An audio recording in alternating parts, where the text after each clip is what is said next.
The rising cost of living. It's a phrase that we hear all too much lately, and it's putting extreme pressure on an increasing number of families. From natural disasters to war and inflation, we're going to find out the effect that it's having and what we can do about it. Petrol and gas prices soaring. Pressure on household budgets. Floods on top of skyrocketing inflation figures really have been Ukraine. huge. The head of lettuce now retails for almost $12. Worried about groceries, petrol and power bills. And many think things will only get worse. I sat down with some of our partner organisations to talk about the challenges we are facing and the impact it's having on our community. I want to welcome our guests today. So first of all, Mitch Edwards from YFS, a fabulous organisation. I often say some people call OOO, I call YFS.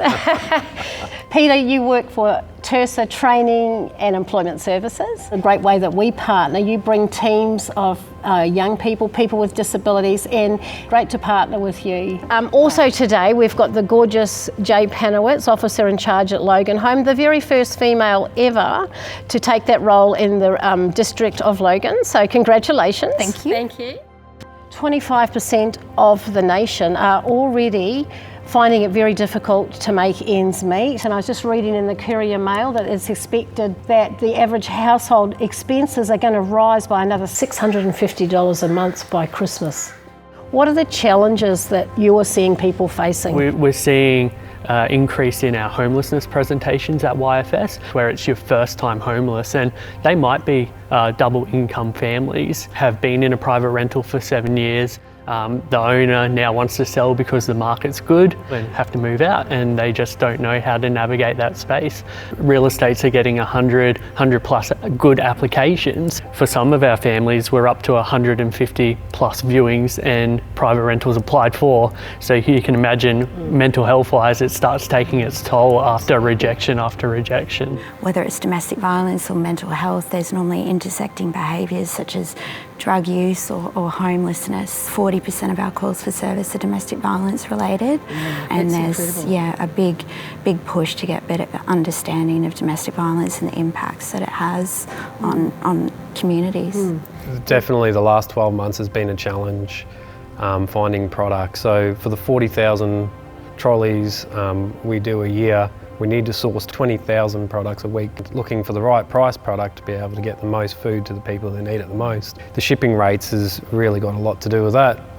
So where shipping used to be sort of $1,800 a container, now it's looking like $8,000, $10,000. As a self-funded organisation, for us sometimes it's quite challenging to be able to keep up with the demand that's being placed on us. In our 18 years, I don't think we've ever seen so many requests for people needing desperate help. We have a little corkboard out in our reception area, and that we pin up little post-it notes when people phone in, and some days on that board there's no more space to be able to stick another request for help. But I guess the biggest part, that we have as our job is to make sure that we're here tomorrow so that we can continue to meet the needs of our community now and into the future.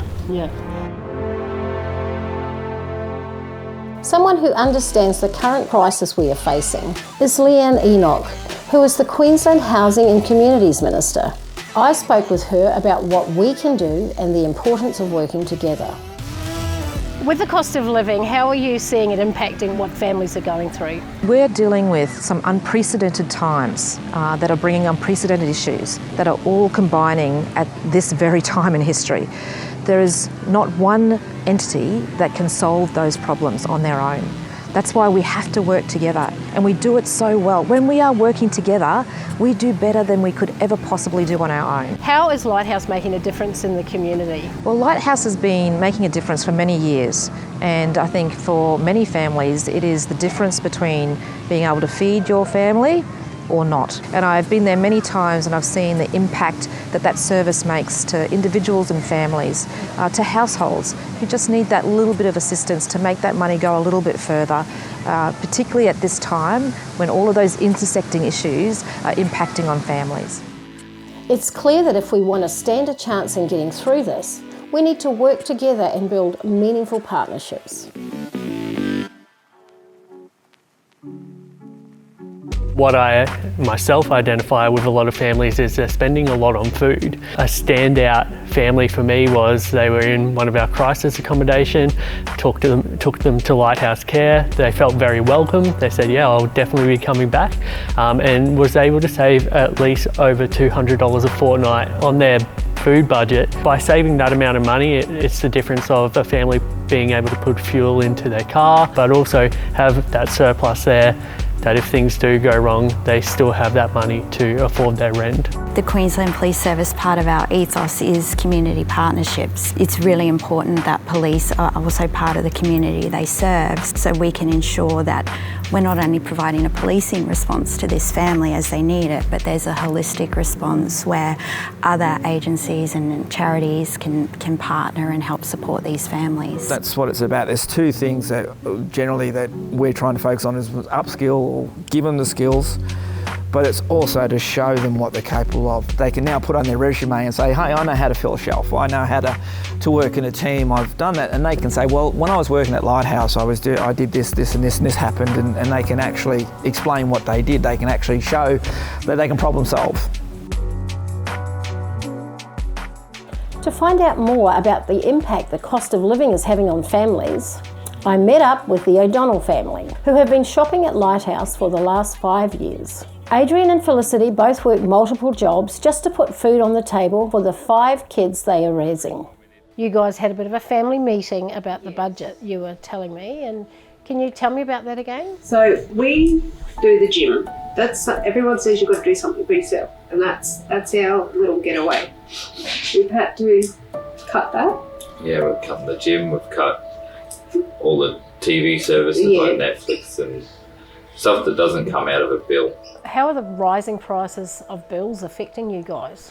Big time. Like our budget is $250 a week for food, and that's for 7 of us. We rent here and it's still not enough money, and we can't afford to give them more money. Trying to figure out ways to cut costs.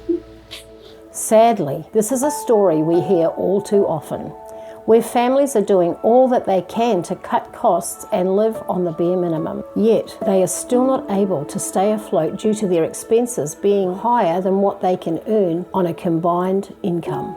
It was heartbreaking to see how hard this family works and still struggle to make ends meet. So we wanted to do something to help brighten their day. Well, I've got a little bit of good news for you, because all of the families of Lighthouse want to pay for your Netflix for the next 12 months. How do you feel about that? Happy. Happy? Yes, darling.